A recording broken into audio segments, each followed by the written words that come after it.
Good morning, everybody. Good morning, everyone. I hope you're all fantastic, safe and well. Welcome to Three's a Crowd. It's just me and the Ted Meister today. No Stevie Wraith. He is. What is it? What is it? It's Ben. It's not. He's going to hate me for this. It's not Ben 10. I was going to say Ben 10, wasn't it? Oh no. Blake 7. Blake 7. It is. I was close. Yeah, I was close. Very good classic sci-fi TV series. He's an old school TV lover, isn't he? Really, at the end of the day, Steve. Yeah. That's a very niche show, that one. Yeah, it is. It's honestly, we were talking in the WhatsApp. It's probably a good week for him to have off the way Newcastle have been this week. My goodness me, the news coming out. It's going to be all about Newcastle. So if you're a Newcastle fan, settle in for this one, as Ted's got some thoughts. We've also got Middlesbrough obviously finishing off their pre-season. Sunderland's still yet to play. They play in America later on today, I do believe. So we'll talk to Teddy about that. Sunderland have released their new home kit. We've got pictures of that. No troll of the week, sadly, because that's Steve Wraith's thing and I can't steal it and I'm not good enough for that, I tell you. But we've also got some news coming in from Middlesbrough and Sunderland, of course. But let's kick it off, as always, Teddy boy, because Newcastle have had another week from hell. I mean, the best way to describe it is that Eddie Howe has gone and left after 5 years at the club, mate. He has decided to hang up the boots, saying it's been a privilege of my lifetime to have been the manager of Newcastle United. He's given up, mate. I don't want to say given up, but the Twitter, the social media have been all over this. I mean, they've lost Gordon. They've lost Nali. It looks like Bruno's going to go as well. We'll talk about that very soon as well. But Eddie Howe has departed the club, mate. Your initial thoughts on Eddie Howe leaving? Yeah, I think we knew it was coming. I mean, you and I were having a conversation literally about 20 minutes before it was announced, which was bizarre. Where we're saying that, probably give him till October, then it'd be kind of pushed. But he's. I think Eddie Howe's read the room. I think he's done the honourable thing. He's taken Newcastle, as far as he can. He did a great job with them. They won their first trophy for 70 years. A lifetime-changing thing for them. Two decent Champions League runs out of it as well, and essentially, really propelled them into, if not contenders for the Premier League, then at least very, very settled in there. Where it leaves them is a bit odd, though. First of all, I just want to address something in terms of. One thing that I found really distasteful was some of the comments. I know it's not all Newcastle fans. A lot of Newcastle fans quite rightly are gutted that Eddie Howe's gone because, like I said, he's the most successful manager that they've had in years. There's no two ways about it. When we mentioned about Kevin Keegan last show, we talked about Bobby Robson. Eddie Howe has done something that neither of them could, which was win Newcastle a trophy. But some of the abuse he was getting online from a certain contingent of Newcastle fans, mate, it was one of those where I just shut Twitter off and closed the app and kind of went, nah, it's not on. But yeah, listen, it leaves Newcastle in a weird position because obviously there's the rumoured new manager to come in. It sounds like it's kind of set in stone anyway because they own the club. The owners own the same club as he's at the moment. Yeah. So it's kind of like a promoting from within, if you like, from the ownership perspective. There's some people saying he's Mourinho 2.0. Well, let's see. I'm not going to slate him because nobody had heard of Regis Labrise either. So let's just see what happens there. He could be the breath of fresh air that they need. He's going to need some serious backing because, obviously you mentioned the players they've already lost. You mentioned about Bruno potentially going. Yeah. Throw into that Lewis Hall and Joe Linton as well, who Hall rumoured to be off to Man United. Then Joe Linton reportedly asking for a move to Saudi, which you can't blame him. He's coming towards the last few years of his career. Why not get the money? But that leaves them in a position where they've got to have a similar season to what we did last time and buy an absolute shed load of new players and hope that the gel. It's just everyone knew it was coming, but the timing of it for me is just wow. That leaves them in a really precarious position. I mean, this about is they don't win as many games with him out of the side. You saw how much they struggled without him when he had that injury during last season. So to lose him full time, I think that's a tough one to fill. I think that's potentially tougher than replacing Eddie Howe. There are good managers out there. To replace captains, mate, in this day and age is really, really difficult because you unless you're a Xhaka where you kind of command that dressing room straight away, it takes time to build trust under normal circumstances. Usually, it's somebody who's been at the club a little while. I personally think that the replacement, if he does go, I think you've got to look at somebody like Dan Burn. Somebody where the club means an awful lot to him. He's the local lad, and I think you absolutely need to have that love for the club, and no questions about disloyalty or anything like that with Dan Burn. He's black and white through and through. I think that's the ideal replacement, but. Let's see what happened. Romano's been wrong in the past, as we know. So it's not nailed on 100%, but it's going to be a tough one to fill. That's to start your season. What are we? 3 weeks away? 3 weekends away from the start of the Premier League. Yeah. To be replacing a coach and your captain as well, that's a big ask to try and get that sorted. I just want to very quickly say, just a quick drive safe to Will. You remember we had Rooney the dog who was watching the show last week. Will's actually just been to drop his daughter off in Germany and then is driving back to the UK. So it's 834 kilometres to go. Drive safe, mate. Nice to have you along the show as well. Thank you so much for tuning in, mate, on that long drive. And do drive carefully. We do love Rooney, though. He's an amazing fan of ours. Yes, and one of the better fans. You know why? Because he doesn't tweet at us. You know what I mean? That's what I love. I love the fans that don't tweet. Don't get me started. Don't get me started. What a week it's been on Twitter. Holy gosh. Right, we need to move on. Obviously, Newcastle, we're going to come back to you because there's obviously a lot of news happening there. Will Bruno leave? Eddie Howe now at the door. Who will be the captain of Newcastle United? Will they be able to hold on to Joe Linton, the likes of Lewis Hall as well? I mean, that's a massive window losing them. I cannot see lots of people tipping now Newcastle to fall even further down the pecking order, which means that's closer to relegation. But God, you couldn't be thinking like that after being in Europe only 2 seasons ago. It's absolutely incredible. Let's move over to your club, Mr. Ted the Mackham, not Kay the Mackham. It's Ted the Mackham, all right, as rightly pointed out. I've also been to see Spider-Man this week as well, Ted. I know you're not into that sort of thing because I'm a big Spider-Man fan. You're not, but we can talk about that. You literally called me a nerd.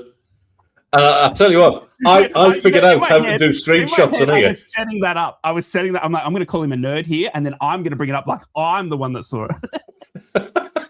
It was brilliant. Absolutely brilliant. Me and Jacob. Yeah, I fancy that as well, but I won't go and see it in a Cypriot cinema because obviously everybody in Cyprus is kind of, it's old school Greek, most of them. So they'll be critiquing it and saying, well, that wouldn't be said like that, and kind of, I'll tell you what else I hated as well. I loved the movie Spider-Man, but there was clapping and cheering during it and after the movie. Oh, no, no. Oh, no. Leave that at home, bro. It was awful. I'd throw popcorn at those. Toes were just like that with cringe. Nah. Not for me. Right, well, anyway, the movie's good. Go see it. I'll have to. I do want to see it. Obviously, I want to see Odyssey as well. It's been a big week for Sunderland. Obviously, you've come and launched your new home kit this season. Obviously, here is the boy Xhaka modelling it with the collar up as well. It's gone for an old school look with the old school badge, and I absolutely love it. And I'm very jealous at what Hummel are doing because Castor, I feel, have let us down in our 150th year. And this one is a node to the old days, mate. What a stellar kit this is. Your initial reactions? I mean, first of all, to the commercial team, just a massive well done because that kit launch was. I don't know whether you've seen the video that they used to launch the kit. I'll send you the link later on if you haven't, but it was just incredible. Kevin Ball, the ex-captain, obviously, who's just revered among Sunderland fans, narrating and putting in a stellar acting performance. I've got to say, it was really seriously good. So it's a not just a nod. I mean, it's almost a like-for-like remake of the 1937 FA Cup final kit, 90-year anniversary of that, our first ever cup win. It features as well the starting 11 on the inside back of the collar. It has the names of the players who played in that 1937 final as well. A couple of real, the likes of Rach Carter, Ron Guthrie, names that are just still revered among Sunderland fans now. And yeah, they've gone for a really classic look. Me personally, best kit we've had since we actually moved to the Stadium of Light. Wow. Hands down for me. I absolutely love it. It's absolutely beautiful. Ordered, and I've taken the plunge. I've done something I have never ever done with any other kit, because it could be just a once in a lifetime thing for me. But I've ordered it with the Europa League badge on the arm as well, because stuff like that just doesn't happen. Why not? Mate, when I moved to this country, we were stuck in League One. Finishing 8th in the COVID season. At that point, when you're in your middle age as well, you're starting to think, I'm never going to see European football for my club. Never ever going to see it in my lifetime. So you've got to grab these opportunities. And yeah, I just absolutely love the kit. I think Hummel, like you say, they've just done so well with this. I know the away kit is dividing opinion, to say the least. I personally love it. That's why I went and got it. Even though people were asking me, did I have a darts match after the podcast? Cheeky bastards, honestly. Oh, wow. But yeah, listen, I'm more than happy with Hummel's stuff. The training kit looks lovely. That home kit's absolutely just so. Be fair to see what we get as a third kit. If my missus is watching now, get saving, because I'll probably want that as well. It is obviously an amazing kit launch as well, and I love what they've done with the node to the old school days. And you know what? It just upsets me because Middlesbrough was so... We were so excited when Castore came on. Do you know what I mean? We were so excited when Castore came on that because it was we knew that they were going to be our kit manufacturer for the 150th season. And that, to me, with a year ahead, it go, this is perfect. Castore, they're English, they'll get it, they'll understand it. And we got this.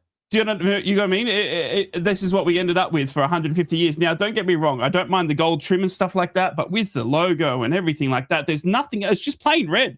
And I saw it yesterday again at the Riverside, and it's a really bright red. And I'm not sure if it's just because it's been on TV, and I'd love to see it up close. But we're having people complain about the badge as well. The badge in the center of your chest has got some sort of like lint sort of covering on the back that's making rubbing on people's chests and stuff like that.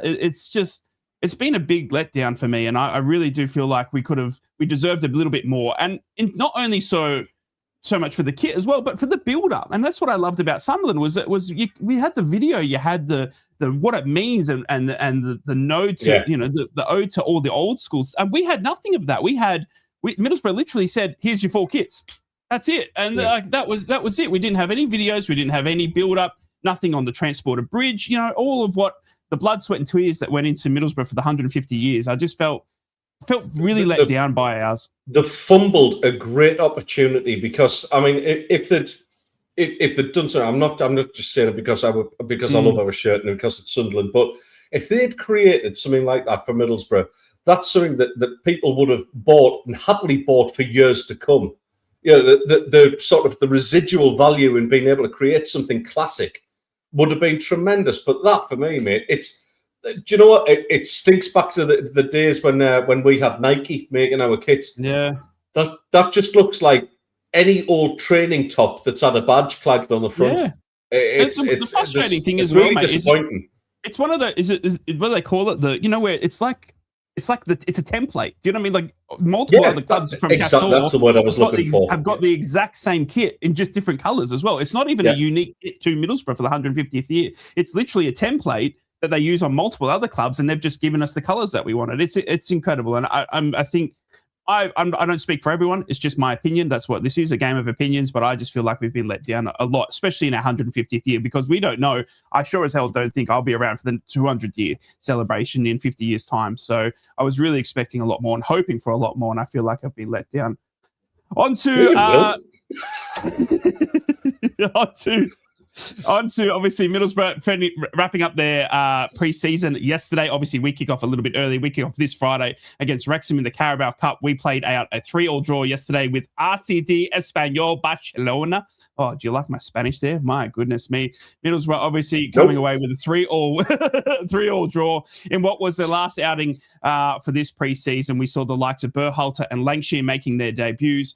Teddy boy, it was a fantastic affair at the Riverside yesterday because we saw the debut of Sebastian Berhalter, our new American signing. Now, I don't know if you know this, but we've decided that if Trump has this much power with Infantino, something we'll get into a little bit later, then might as well buy all the Americans in the Football League, because then we got Trump on our side. And what better way to go into the championship season than having Donald Trump in your back pocket? Because we're never going to get red carded again. You know what I mean? That's the thing. So we've got 2 Americans now in the midfield. We're going to sign Max Arston as well. That's 3 Americans. I say we get 5. Because then Trump's got nothing. You know what I mean? He can't say no to us. So it's going to be very interesting. But I tell you what, the debut of Sebastian Berhalter yesterday, mate, was incredible. We have a set piece taker. Can't tell you how long I've been crying out for a set piece taker at Middlesbrough. You've obviously got a fair few in your ranks. Enzo Lafay springs to mind, and he scored an absolute stunning goal in the preseason friendly as well, what we'll talk about very soon. But Sebastian Berhalter coming in. But, I mean, what do you think about the likes of Middlesbrough going to this American market, this MLS? Our head of recruitment came out and said that he feels like the MLS is an untapped market. He thinks the MLS is full of up-and-coming superstars for the football game. Obviously, they call it soccer over there. But, I mean, 3 Americans in the door very soon for Middlesbrough. Max Arston rumoured the new left-back to come in the next couple of days. He's the 3rd American. These 3 lads are best friends, by the way. They're all very close mates. On and off the pitch, they have represented the USA at youth, and obviously Sebastian Berhalter played for USA in the World Cup. But this MLS to the EFL sort of standard sort of thing, what are your thoughts on that? I think it's certainly a league that is improving. The likes of Messi have gone there, and immediately when you get players of that sort of caliber going to your league, then of course it steps up a level, doesn't it? That's the idea of why they were doing it in the first place. So, you look at the USA performances in the World Cup, and you've got to say, they're a strong athletic side. They've developed a lot, and a lot of their players, certainly have started in the MLS, but then, leaving to go either Premier League, Championship. Yeah. Listen, why not? Why not do it? Because certainly in the Championship level, where you're not playing with the constraints where there's European competition where you've got to have X amount of homegrown. Why not tap into a market that's ready and waiting for it? And I think it's just smart recruitment. And there's not that much difference, for me anyway, between MLS and EFL football now anyway. Listen, I mean, we've had Americans playing on our side before. Yep. Claudio Reyna was one of them, and Josie Altidore as well, although Josie Altidore was signed from a Dutch club. Yeah. And I think scored the grand total of 1 goal for us as well. So it doesn't always work out, but yeah, no, listen, I think that there are some decent players in amongst there. Americans are absolutely crackers about their sport, and what they do produce are real athletes. So it'll be fair to see what this end product is like. Berhalter, but certainly as far as athletes and stamina and strength and all that kind of thing, that's something you're going to expect from them without a shadow of a doubt. I think it's shrewd business. My feelings on some of your players. I still think you've got cracking players. For all Hayden Hatley's gone, mate, I still think you've got a squad that's going to trouble the top 2 this season without a shadow of a doubt. Let's wrap up, obviously, the pre-seasons as well. Pre-season is done for Middlesbrough. Obviously, as I said, we're going to be taking on Carabao Cup action for our first game of the season against Wrexham this Friday night, Saturday morning at my time. But Sunderland, obviously, still in the US of A. They are wrapping up their pre-season, mate. It's been an interesting pre-season, I think, obviously, given the World Cup.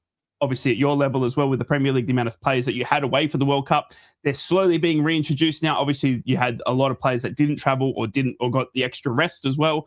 How have you summarised Sunderland's preseason, mate, and how have you seen their performances in America? Obviously, coming up with the likes of Wrexham, who are opponents in Carabao Cup action. You've got Liverpool over there as well. It's been an interesting sort of preseason, to say the least, for Sunderland to go back to America where the World Cup was, and then they'll be due back on home soil very soon. Yeah, performance-wise, they've actually been really good performances. The first half, in particular, against Liverpool was excellent. That Lafay goal that we were talking about, wow, yeah, he's he's already made it pretty clear. Sorry, I can just hear somebody shouting with a megaphone outside that somebody's selling potatoes. Yes. Welcome to Cyprus. It's just unbelievable. Yeah. Yeah. Thanks, mate. Yeah. Yeah. Listen, Lefebvre's already said he wants to get on the score sheet more this season. And yeah, if that's any indication, I think he's certainly going to get a couple this season. I like him playing through the centre as he has done in pre-season. He tends to create a lot more. He gets a chance to get a shot away more often as well. So yeah, listen, first half against Liverpool, very good. They swapped it out. We'll put our kids on for the second half. Obviously, we lost the game 4-2, but it's good to get those youngsters a bit of time. The likes of Treor Gunsui's had a really good pre-season so far. And Timo Chutarov as well, the Ukrainian. Wow, this kid's had an absolutely brilliant pre-season. Took his goal so well against Liverpool. Scored a lovely one against York City as well. Have you got the video? Is that, or is it? I don't. We can't play the video due to copyright, but obviously that is where Enzo Lefebvre has hit it from. Just as a quick sort of tip. Absolute streamer. If you guys get a chance, honestly, go and watch the It's a massive hit. Totally. So yeah, the game against Leeds United again, a very good performance. Just got edged out 1-0, and that was a goalkeeping error. Now this is something that's got a few fans a little bit nervous. We can't afford Robin Roofs to get injured. Yeah. Melker Elborg is a young lad. I'm not gonna sit here and slate him because he's in his early 20s. Keepers don't hit form, their peak, if you like, until around their late 20s now, possibly even early 30s. So yeah, but it is a little bit of a concern. It's widely expected that Anthony Patterson will leave the club this transfer window as well. Interestingly, one of the clubs that were actually that are interested in him is Wrexham, who we play tonight at 7 o'clock. 7 o'clock my time. How much of the potatoes? I was out with Chaz last night, funnily enough. Yeah, it was for a few scoops. So yeah, listen, the game against Leeds, like I say, great performance.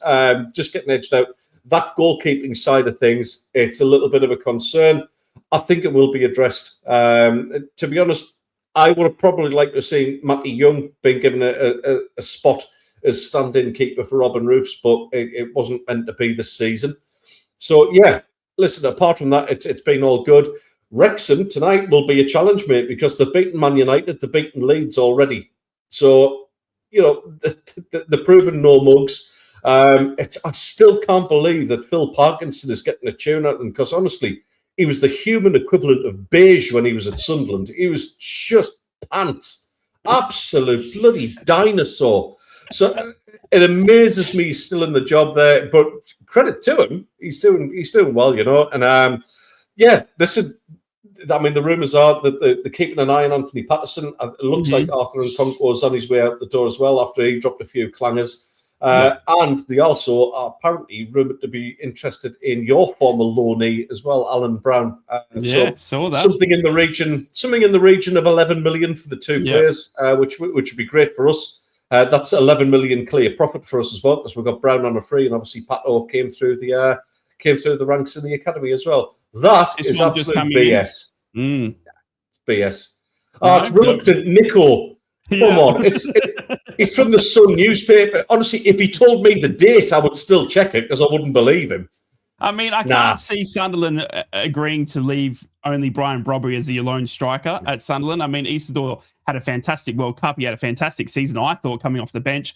I feel like Sunderland, would hate to lose Isidore. I would be saying at least 30 million for Isidore at the moment. But obviously, that is a rumour that is floating that West Ham are currently interested. Again, it's come from Nico, though, so take it with a grain of salt. But yeah, I would be thinking 20 mil for Isidore is a bit of a steal if that is to be anywhere near the truth. I kind of see him going, because obviously we've already sold Mayenda. Mayenda went, and to be honest, 20 million is an absolute joke as well, because Mayenda went for 25. Yeah. So, Isidore's got to be worth more than that. And I don't think he'd want to actually see... I don't think he'd want to go back into the championship either. I'll see you, Newcastle co-host. We said the same thing. What a week for him to have off, right? It just says so much more by not being here. One thing I wanted to get in as well. I mean, in the week that Andy Burnham, the new PM, give us number 10 North, Newcastle United give us Spurs North. Just absolutely incredible. Never mind. So yes, pre-season coming around. We still have. I'm going to have to check this out because I don't know whether Google's having a bit of a blip or whatever. But it looks like so. We've got Wrexham tonight, 5 p.m. UK time kickoff. Next Saturday, according to Google, we have 2 games against Lens. Yeah. One at 11 a.m. and then one at 3 p.m. So I don't know whether it's under 21s are playing or something like that. But then the weekend after that, so Saturday the 15th of August is Sunderland versus Rennes. That'll be the final preseason game. Hopefully, we have a few more signings in by then. I know it's obviously taken a bit of time.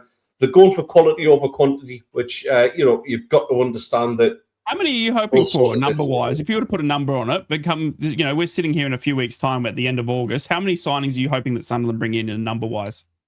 Not including Mernier, who's already joined the club. I think we need another 5.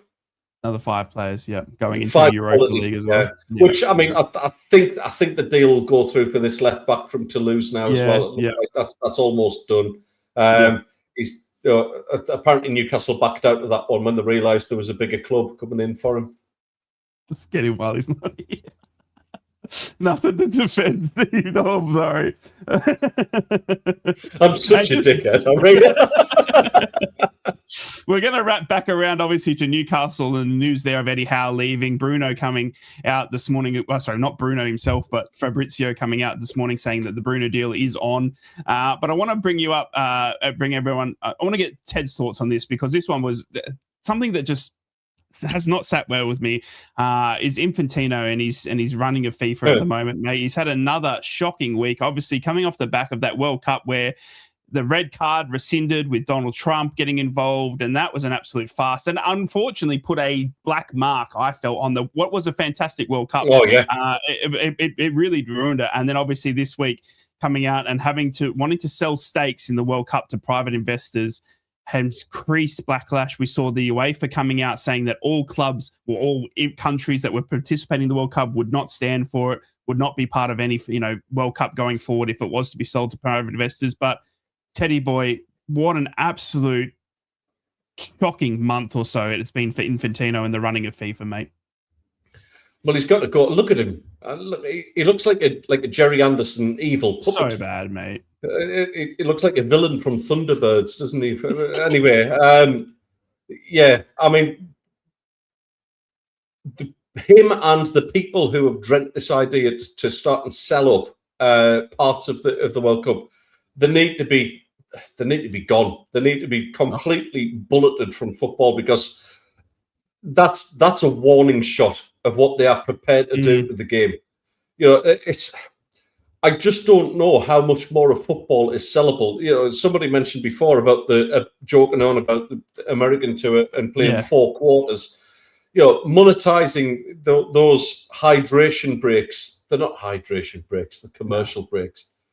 The minute that a famous sports drink was partnered with those hydration breaks, then somebody somewhere is earning money from it, and that's not what it's about. It's nothing to do with the players' safety. It's just the passing it off as caring about player welfare when really it's just an excuse for another few quid. I mean, I don't know whether you read it, but I wrote a massive big rant about this. A couple of days ago. I feel very strongly about it, and I just feel like football's soul is up for sale as long as he's in charge of FIFA. Yeah, because there isn't much more we can sell of football. We've sold sponsorships, we've sold the hydration breaks. They even like sort of monopolized it and took over. So the stadiums in America that already have stadium sponsors, so you've obviously got the Levi's Stadium, etc. They were even like sort of bullying over that and saying, well, you can't use your sponsors for that because what? They're not earning money from it. Come on, it's absolutely ridiculous. So they've got to go before there's some real lasting damage done to football, because we've had a lucky escape so far. But you know, they're testing the water, which means they'll go back and they'll wear people down, and eventually they'll get their own way. He's got to go. I think I'm so impressed with UEFA taking the stance that they have, because you know, they haven't been devoid of criticism in the past as well. We know that. But they've made a really strong stance there. And to be honest, just about every federation stood up and kind of went absolutely categorically no. Because seriously, how many more grassroots pitches can you actually build? That was sorry, but there must be more grass there than what's been smoked by the entire Glastonbury Festival since it started. It's absolutely just, it's obscene. There's rabbits away all over here, mate. And I'm glad it's a no, but we've got to take this as, when I say football in general, the whole football family has got to take note of this and absolutely chase that man out of football before he does any more damage. I thought Blatter was crap, but this guy, it's a villain. Fantastic comment here from Big Nine saying Infantino came in to save us from the corruption and of Sepp Blatter. That's gone well. You know what I mean? I mean, that's unfortunately. Yeah, I mean, I wasn't. I'll tell you what, I've known you for about 30 years, Big Nige, and I've never ever heard you use a posh word like that. I don't know who you think you are. Come on, I'm sure. Jeez, I love it. I love it. I've seen him puke up down a drain. Come on, let's start using your chicanery. And another comment here from David: you replace him, then another crony comes in. It's FIFA itself. They are like the mafia. I mean, it really is. Unfortunately, it seems to be a systemic thing, doesn't it? Obviously, it doesn't matter who's in charge. They seem to be coming up with ways to change the game. Just leave the game alone, for goodness sake. Just leave the World Cup the way it is. And this whole, you know, I'm not even on board on increasing the amount of teams they want to play in the World Cup. It's just, again, to get more revenue, more money in pockets. And you're going to have a World Cup where it's, you know, we're going to 6 months long. You know, it's the amount of teams, the worlds that they, you know what I mean, that they want to get involved. It's absolutely ridiculous. And I'm over it. I'm over it. Right. We've had Cape Verde in it now. You know, we've had Curacao for all of all countries as well. How many more countries do we need to have in there? You know, the smaller nations are getting their chance. It's got to stop. That's the Yanks for you. Look at the rugby. Yeah, fair play, Stephen. Yeah, I like that. Yeah. I was a kind of little Rounders player as well. It's honestly it's shocking, and I'm so over it. And I think Infantino has done nothing but discredit himself even further this week, especially after the back of, unfortunately, what was a horrid black mark on the World Cup with the whole Donald Trump thing. I mean, we've seen Twitter as well. We've seen social media now as well this week of Infantino being questioned. Donald Trump being questioned about, was he informed about from Infantino about selling it privately and stuff like that. And that's the type of disgusting grossness I don't want in football. Is this, did you deal with Infantino? Donald Trump should be nowhere near football. He should be nowhere near FIFA or anything like that. No government official should be. All women. You know what I mean? The best we want to see is a tweet maybe saying "Go USA," and that's it. Trump, just leave it. Like, get out of it. It's absolutely ridiculous. And I'm so sick. Have you noticed we've got an international viewer? Have you just seen that? Have you just seen? No. We have Luca De Rossi. Il Sunderland è una grande squadra. Sono andato a vederli le scorse stagioni. Un'esperienza fantastica. Bellissimo, Luca. Luca, I love Middlesbrough too, and they are fantastic. Instead of Sunderland as well, mate.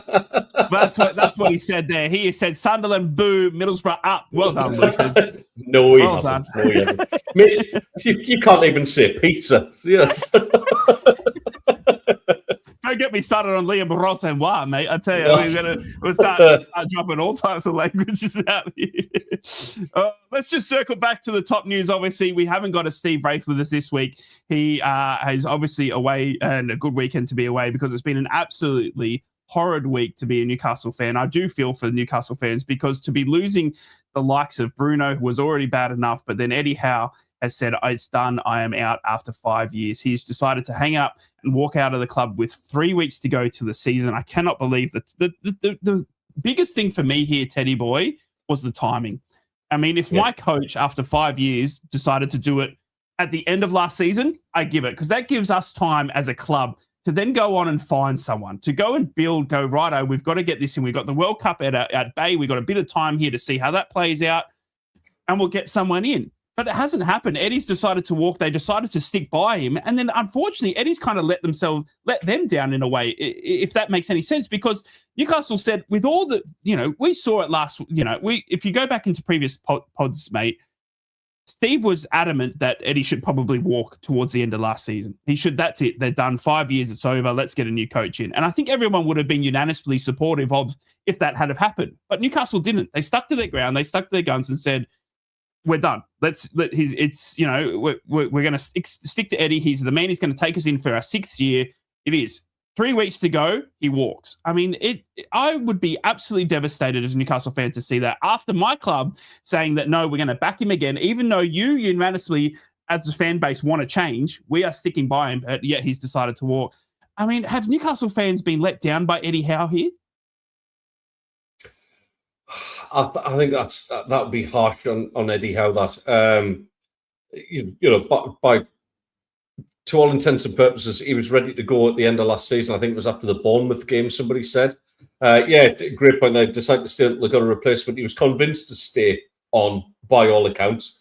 I'm sure Steve will probably correct us if that's wrong when he gets back next week. But I don't think he's let them down at all. Nah, I think he can leave with his head held high. He's transformed the fortunes of that club, took them away from a relegation that would have seriously damaged them long term as well. Because I honestly, at that stage, I don't think they would have bounced back from that very quickly. The last time they went to the Championship, it was bounced back straight away. I don't think that would have happened this time around. So he's turned them into a European side. He's turned them into what I would class as a top 6 side. Now, I'm not saying big 6 because that's a different thing altogether. And obviously, the likes of Chelsea and Spurs get to make up their own rules. Whereas, Newcastle, to their credit, have actually stuck to them. As of Sunderland as well, but he's got nothing to be ashamed of. He's not let anybody down whatsoever. I know, obviously, you see some of the comments in social media from some of the fans. Yeah, it's frustration because they're used to having a team that's challenging at the right end of the table and playing in Europe. So when that doesn't happen, that's a miss, and you've got to look for somebody to blame. But, I don't think it was helped by the signings of Wissa and Voldemada. I know Voldemada obviously had a good start to his season last season, but after the Sunderland game and after that own goal, I don't think he looked anywhere near the player. I think he just looked shattered of confidence. He looked devoid of any. So, yeah, the signings weren't right. I don't know. I'm not an expert in Newcastle United. I don't know how much input Eddie Howe had on signings. So I couldn't really comment to say, well, it's his fault for them. I would imagine because of having sporting directors and things like that it's not all in Eddie Howe's hands to sign the players. I wouldn't imagine. So maybe he's been a bit hands tied there, losing players for a good deal of money. Yeah, listen, it was just time to go. No, I don't think there'll be any regrets from him. And I think after the dust settles, I think Newcastle fans will certainly look back at the Eddie Howe era as a really, really positive time for the club. It's been a very interesting week for Newcastle. Big Nige saying, hello, police. I'd like to report a murder for the Italian lady. Love it, Nudge. It's been a hell of a week. Says a butcher's English. Yeah. It's been a hell of a week, mate, because not only on the back of Eddie Howe leaving have we seen some issues there, but we've also seen Bruno Guimaraes come out and say that obviously he's off. It looks like not that he's come out directly and say that. I do take that back. Apologise, but the reports are that he wants this move to Arsenal. Mate, Fabrizio tweeting this just 20 minutes ago, saying Newcastle have started the plans to bring in a new midfielder with a new coach involved, as Bruno is expected to become an Arsenal player shortly. This was Fabrizio about an hour ago now, and it does look like they're going to lose their coach and captain. All in one big hit, mate. And on the back of that, with Tonali, Gordon, and we were speaking about this earlier as well, the likes of Joe Linton potentially leaving as well. Lewis Hall's now been rumoured to be moving to Man United as well. it really is a fire sale almost, and I'd be shocked as a Newcastle fan, and the remit as well of, okay, so we've lost Tonali, we've lost Gordon, we're going to lose Bruno potentially as well. What are we reinvesting in? Where is the star player that's going to take us, now to the, because they don't have Europe this year. It's all Premier League and Carabao Cup and FA Cup. That's all that we can focus on as Newcastle United. Now, with the rich investment and the money that's behind this club now, we need a player that's going to take us to that next level. And I think in terms of not only that next level on the pitch, but off the pitch as well, I'm talking about that star factor. Do you know what I mean? Because these are stars of our modern game. Bruno is a star of football, and going to Arsenal to win cups is not something I want to be seeing as a Newcastle fan, because we want to win cups. Do you know what I mean? And I think it's devastating as a Newcastle fan to see this. How do you see their remit now, Teddy Boy, of going for this youth now as well? Because it doesn't look like they're going to be going to sign stars. They're going to be reinvesting this money, this amazing amount of money, into 30 to 40 million youth players from around the different leagues. I honestly think you've nailed it there. I think the penny's dropped at Newcastle. That it's extremely difficult to break into that cartel, as Steve calls it, and he's right to call it that. Yeah. The likes of Chelsea, Arsenal, Liverpool. It's extremely difficult to break into that, and unfortunately, everybody else outside of that so-called Big Six. Everyone else outside it is a selling club. Yes, we'll spend money. And Sunderland have done it themselves. I never thought I'd see us going in for £30 million players, but we are now. We're competing in that area, but we'll also be looking to shift them on for about 60. Nobody's immune to it. You look at Brighton, who've steadily improved over time. They're still selling players. They're still selling 35-year-old players as well. But maybe we'll pick that up another time. But I think the penny's dropped, and they're going to have to go in for these younger, slightly less proven talents and bring them in to develop them into players. I'm not saying, I'm not going to be childish enough to say they're copying off Sunderland's, way of doing business. But the Sunderland way of doing business and the Bournemouth way of doing business and the Brighton way of doing business is the correct way in these times that we're in now. You've got to find these young gems. You've got to rely heavily on having the absolute best scouting network and be able to negotiate and do your business under the radar. And then, the likes of Noah Siddiqui, we went out and spent, 17 million on him or something like that. Had a good World Cup. All of a sudden, there's other teams starting to sniff around him for 30 to 35 million. And unfortunately, that's what you've got to do now. Yeah. And Newcastle are not immune to that.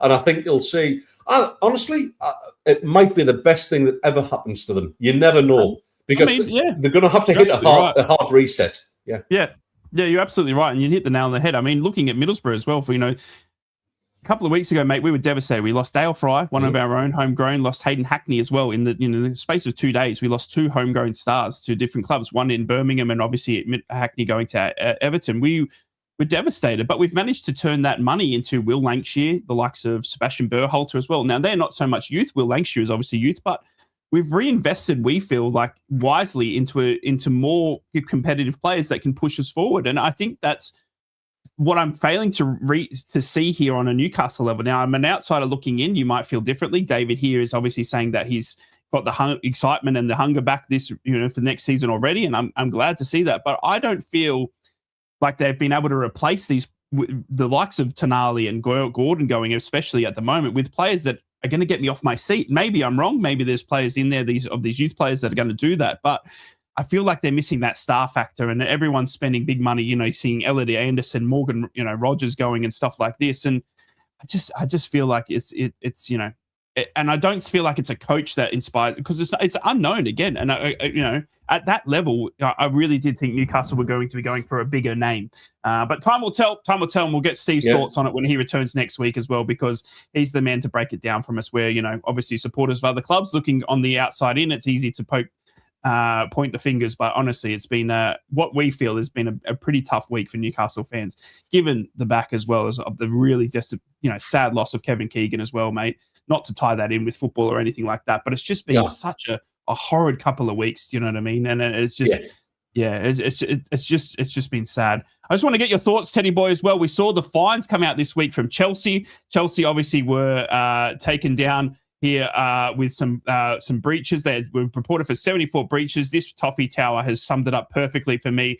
Everton got 2 breaches. They got 8 points deducted, down from 18. They had for a sporting advantage. They had a 13 million loss, prize money, 38 million loss, sued. Forest had 1 breach, 4 points deducted, sporting advantage. Chelsea, 74 breaches, 0 points deducted, no sporting advantage, a 10 mil EPL fine, and a 10 mil FA fine. Teddy Boy, this was an absolute joke to me. And if this is what we are waiting to see with Man City, if Man City, if the 74 breaches done by Chelsea and that's the punishment, and we see 115 breaches for Man City and the punishment is smaller than what we see here for Everton and Forest, mate. It's obscene. It's absolutely obscene, mate. And I know Jacob's probably watching my pal, my Spider-Man buddy, who went to the cinema with me. Big Chelsea fan, but I've weighed in on that because that is just obscene what they're getting away with. There's also a suspended transfer window ban as well. So it's just been said now. If you do it again, we're going to stop you from buying players. So they're just inviting them. So what? They get a second bite of the cherry to actually start doing business properly. Come on, and then you've got the whole, as well as that, which for me, honestly, I find that totally disgusting. Then all of a sudden, the Mudryk ban has now all of a sudden been, waived, and it's 2 years less than everybody thought it was going to be, and he's back playing football again. Sorry, who's in charge of this? Because it just stinks. It absolutely stinks. It's I don't know whether it's the Xabi Alonso effect, and everybody likes him, and all of a sudden everybody wants Chelsea to do all right again. No, I'm sorry. You break the rules, you should be getting punished. You play with feathers, you get your arse tickled, and unfortunately, it's Chelsea not getting the punishment that's befitting of the crime. It's ridiculous, isn't it? And it doesn't seem to be. And I get that. All I want is this blanket ruling. Do you know what I mean? And even Southampton fans have trooped in and said we've been punished harder than Chelsea were, and potentially they were. They were. Tom Dankert obviously cheated and spied, but they obviously have. That's not to say that they were over punished because they were punished justly for it. But I agree. I would say it's been stronger. Yeah, I feel like it was a stronger punishment for them than it was for Chelsea. And that's a Middlesbrough fan saying it. Do you know what I mean? Until I die. And it's just incredible to see. And I feel like the sad thing for me is that there's no blanket rules. I mean, the rules are written. There is rules written for this. And the reason they're written is so that if someone breaks the rules, then we can punish them because they've broken the rules. Now, those punishments should also be written. They should be said that if you do A, Y, and Z, you will get B, C, you know what I mean? And that's how it should flow. But it doesn't seem to be that way. It seems to be a case-for-case basis. And if you've got the best lawyers, the best money to put into the case, you're going to get away with it. And it's just disgusting because it doesn't send the right message to the other clubs. Look at Ipswich, look at Coventry, look at Hull. Everyone is predicting these 3 clubs that came into the Premier League to go straight back down because they haven't had the spending. They haven't done what Sunderland have done, what Forest have done, and completely rebuilt their squad from the grounds up. Yeah. But these clubs are coming out and saying, well, we can't do that. Otherwise, we will be breaking the rules. You know what I mean? Look what Toonami's saying in the comments right there. It's absolutely bang on as well. 100% bang on. Chelsea are spending absolutely insane money. Insane amounts of money. And God knows what contracts that they're given to Henderson and Welbeck as well, because they won't be giving that away. But it'll be, even though they're about 806 combined age, they'll be probably on 8-year contracts each. But ridiculous. Yeah, it's insane. And the clubs further down the pecking order, I'm not saying in terms of league position, because obviously we finished above Chelsea last season. But yeah, it's just insane that these clubs are getting away with it. Yeah, the likes of Sunderland, the likes of Newcastle, the likes of your Brightons and Bournemouths are all spending within their means, playing by the rules. And we're just going to get kicked further down the league because Chelsea are getting away with it this season. Exactly. It's bollocks, mate. It's absolute bollocks. And I think the fans, obviously, his voices are getting louder and louder. And we see it we've spoken about Infantino, we've seen it with Chelsea, mate. It's something's got to give at some point because it cannot keep being this is what's happened, and the fans are just going to have to accept it because it's not going to work like that. It's reaching breaking point. It is. It really is. And I feel like the way that, because people aren't dumb. People love football. We spend good money on everything, going to the games, home and away. We travel around Europe for those in it, and we are sick of it. And I think it's going to break at some point, and I hope it does because it just doesn't seem right. Right, we're almost close to the end of Three's a Crowd. We appreciate you tuning in for Two's a Crowd, the special edition this week. No Steve Wraith, but we've obviously covered Newcastle as best we could. What a crazy week it's been for Newcastle with the likes of Eddie Howe leaving after 5 years. Bruno rumoured to still be wanting this move to Arsenal. We'll wait and see. We've spoken about Middlesbrough's pre-season coming to an end. Max Afston looks like the new name coming through the door. 3 Americans. Got Teddy's thoughts on the MLS. And we wrapped up Sunderland. Obviously, their trip of America is still ongoing. They play Wrexham in about 7 hours' time from now. We have got the very first competitive match to talk about now, though, Teddy boy. Middlesbrough take on Wrexham in the Carabao Cup next Friday. We're back. It's time for predictions, mate, because we're back. I cannot believe it. Football is back. Middlesbrough will be going Friday night against Wrexham in the Carabao Cup, mate, in what will be the start of our season. We've never really kicked off with the Carabao Cup, but this is how Middlesbrough will go. Obviously, then for the following weekend, we'll be into the EFL Championship, starting a week or two earlier than the Premier League, maybe a week earlier. I'm not too sure how the timings would work out. But 3 weekends. So yeah. It's and we've 22nd of August is our first game. Yeah. So we play on, so we've got a couple of weeks beforehand. So it's absolutely incredible. But Middlesbrough are back in action, mate. The first competitive match, Carabao Cup against Wrexham. You are the expert on Wrexham, obviously being over there with America. I'm actually quite happy that they're still in America because that means they've got to still fly back from America to play against us in the Carabao Cup Friday night, mate. It's going to be very interesting. But I see, obviously, a strong Middlesbrough outfit getting put out for this one. I think Kim Hellberg's going to want to start the season off strong. We saw the likes of yesterday, Will Lankshear's playing almost 90 minutes. So, Berhalter doing the same thing as well. Max Arston, we would think, is our new left back, the new American. He'll be in the door, we think, in the next couple of days. Still rumours about which goalkeeper we're going to go for. Mark Travers was floated as a loanee coming in as well. I think Middlesbrough definitely need a new goalkeeper, not because Sol Bryn's been bad, but I just want competition. I think the championship at our level, with the amount of games we have to play, we have to expect there's going to be injuries because you know what it's like. You play Saturday, Tuesday. It is such a long, arduous season, and you've got to go up and down the countryside. We're the most travelled team this season for away games because there's no other teams up north. They're all in the bloody Premier League now, and we are stuck up there, up northeast, representing it as best we can. We have to have a good squad, and I hope that Middlesbrough can do that. But on to Wrexham, mate, Carabao Cup.